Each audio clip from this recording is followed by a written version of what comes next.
Bismillahirrahmanirrahim. Assalamualaikum warahmatullahi wabarakatuh.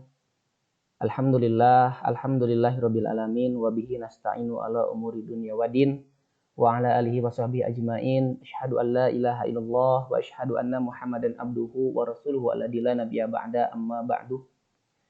Alhamdulillah, puji dan syukur marilah kita panjatkan kehadirat Allah Subhanahu wa taala yang mana karena kehendaknya kita semua masih diberikan banyak sekali nikmat, utamanya nikmat iman, nikmat Islam, juga nikmat kesehatan, tak lupa nikmat usia, yang dengan keempat kenikmatan tersebut kita semua pada saat ini masih bisa melaksanakan aktivitas.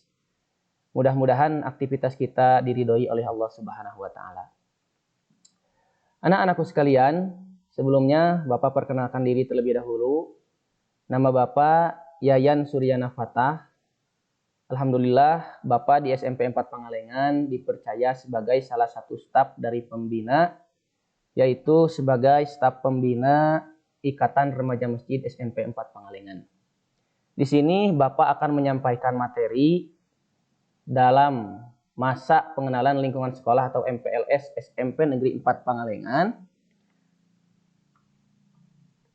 yang tentunya ini adalah tahun ajaran baru, yaitu tahun pelajaran 2021-2022. Di sini Bapak akan menyampaikan materi tentang pembinaan mental agama. Baik, kita mulai saja. Pengertian pembinaan mental agama. Pengertian pembinaan mental agama adalah suatu usaha atau kegiatan yang berupa pemberian bimbingan, bantuan dan nasihat tentang ajaran agama kepada seseorang atau sekelompok orang untuk membentuk, memelihara dan meningkatkan kondisi mental spiritual yang dengan kesadaran sendiri bersedia dan mampu mengamalkan ajaran agama dalam kehidupan sesuai dengan ketentuan dan kewajiban yang tentunya telah ditetapkan oleh Allah Subhanahu wa taala, sehingga mereka mendapatkan keselamatan di dunia dan di akhirat. Kemudian, tujuan pembinaan mental agama itu untuk apa? Nah, anak-anakku sekalian, tujuan pendidikan nasional adalah mengembangkan potensi peserta didik agar menjadi manusia yang beriman dan bertakwa kepada Tuhan Yang Maha Esa, berakhlak mulia, berilmu, cakap, kreatif, mandiri, dan menjadi warga negara yang demokratis, serta bertanggung jawab. Kemudian, menghasilkan lulusan-lulusan yang berakhlakul karimah, berprestasi, terdidik, dan berbudaya sesuai dengan ajaran agama, yaitu sehat jasmani dan rohaninya. Selanjutnya, untuk mewujudkan yang demikian ditempuh dengan cara berikut. Pertama, bagaimana cara kita untuk menciptakan manusia yang sehat jasmani dan rohaninya? Yang pertama adalah hubungan manusia dengan Allah Subhanahu wa taala. Betapa pentingnya hubungan manusia dengan Allah Subhanahu wa taala. Kenapa? Karena kita hidup di dunia ini tidak mungkin bisa seperti ini tanpa adanya Allah Subhanahu wa taala yang telah menciptakan kita. Maka dari itu, hubungan manusia dengan Allah ini sangat penting. Bagaimana caranya agar kita bisa menjalin hubungan dengan Allah Subhanahu wa taala? Tentunya hubungan ini bisa kita lakukan dengan cara pengabdian kita kepada Allah dalam hal ibadah yang wajib dan yang sunnahnya. Jadi yang wajib serta yang sunnahnya itu harus kita lakukan untuk pembuktian kita bahwa kita itu percaya dan cinta kepada Allah Subhanahu wa taala. Yang kedua adalah hubungan manusia dengan dirinya. Setiap orang berkewajiban memelihara dirinya secara fitrah, yaitu memenuhi hak-haknya, menerima kelebihan dan kekurangannya, sebab manusia bertanggung jawab terhadap segala perbuatannya sebagai wujud dari moral dan akhlak individu tersebut yang nantinya akan dipertanggungjawabkan di hadapan Allah Subhanahu wa taala. Hubungan yang bisa kita lakukan yang ketiga yaitu hubungan manusia dengan sesamanya. Sebagai makhluk sosial, manusia tidak akan pernah mampu untuk hidup sendiri. Maka dalam hal hubungan antar manusia, manusia itu wajib saling menolong dalam kebajikan, serta saling menjaga jiwa, kehormatan, dan harta bendanya. Yang keempat adalah hubungan manusia dengan alam lingkungannya. Dalam hal ini, manusia harus bisa menjaga kelestarian lingkungannya. Sebab tanpa adanya hubungan yang baik antara manusia dengan lingkungannya, maka akibatnya akan kembali kepada kita. Sebagai contoh, tatkala manusia sudah tak cinta terhadap lingkungan, maka banyak sekali terjadi bencana-bencana alam yang akhir-akhir ini sering sekali terjadi. Nah, dari itu, ini hubungan yang empat adalah hubungan yang harus kita jaga, hubungan kita dengan Allah Subhanahu wa Ta'ala, hubungan kita dengan sesama manusia, hubungan kita dengan lingkungan, dan hubungan-hubungan yang lainnya.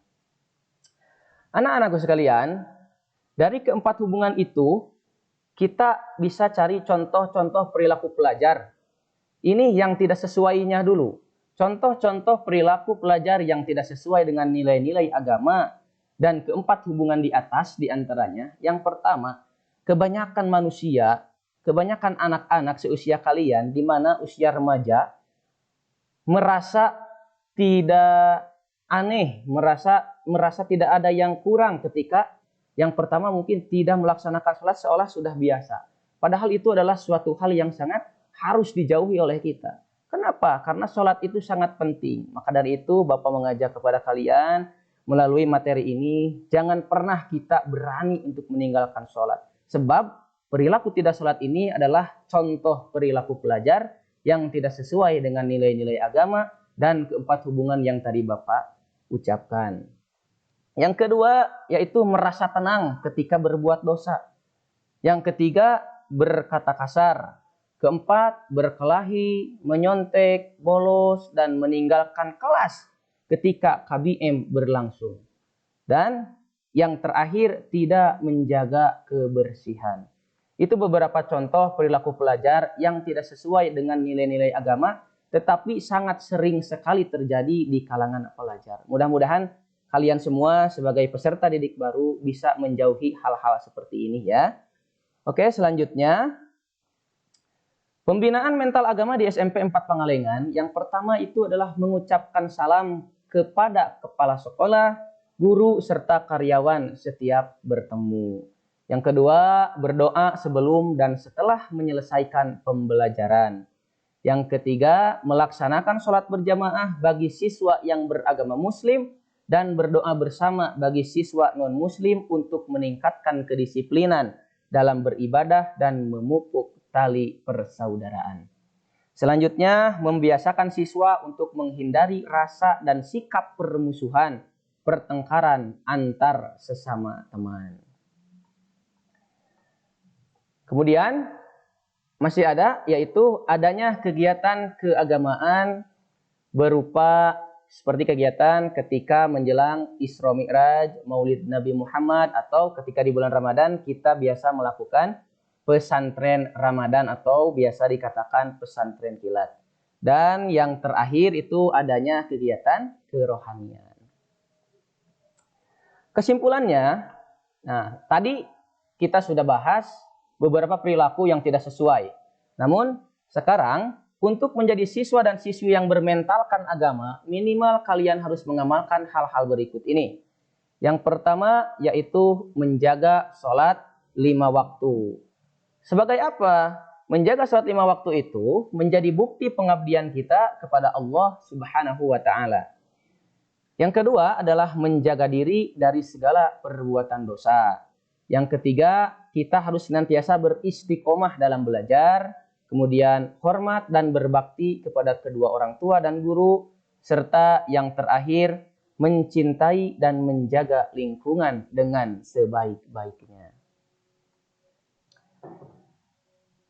Ini adalah yang terakhir, hai anak-anakku sekalian. Ada pepatah yang bisa Bapak katakan kepada kalian, mudah-mudahan bermanfaat. Jadilah manusia yang senantiasa berusaha menjadi manusia terbaik setiap harinya. Jadi ketika kita seperti ini, maka insya Allah setiap hari kita akan berusaha untuk menjadi anak yang baik dan akan berusaha untuk menjadi anak yang senantiasa mengurangi kegiatan-kegiatan yang menjadikan kita berdosa kepada Allah Subhanahu wa taala. Baik, anak-anakku sekalian, sekian dari Bapak yang bisa Bapak sampaikan. Mudah-mudahan apa yang Bapak sampaikan ini bermanfaat. Wabil khusus untuk Bapak, umumnya untuk kita semua. Mari kita bersama tingkatkan keimanan dan ketakwaan kita kepada Allah, sebab tiada lagi tempat kembali untuk kita semua selain kepada Allah. Maka siapkanlah amal yang sebanyak-banyaknya. Mudah-mudahan Allah Subhanahu wa taala senantiasa memberikan umur yang panjang kepada kita semua, kesehatan, rizki, dan semuanya dimudahkan oleh Allah Subhanahu wa taala. Sekian dan terima kasih. Wassalamualaikum warahmatullahi wabarakatuh.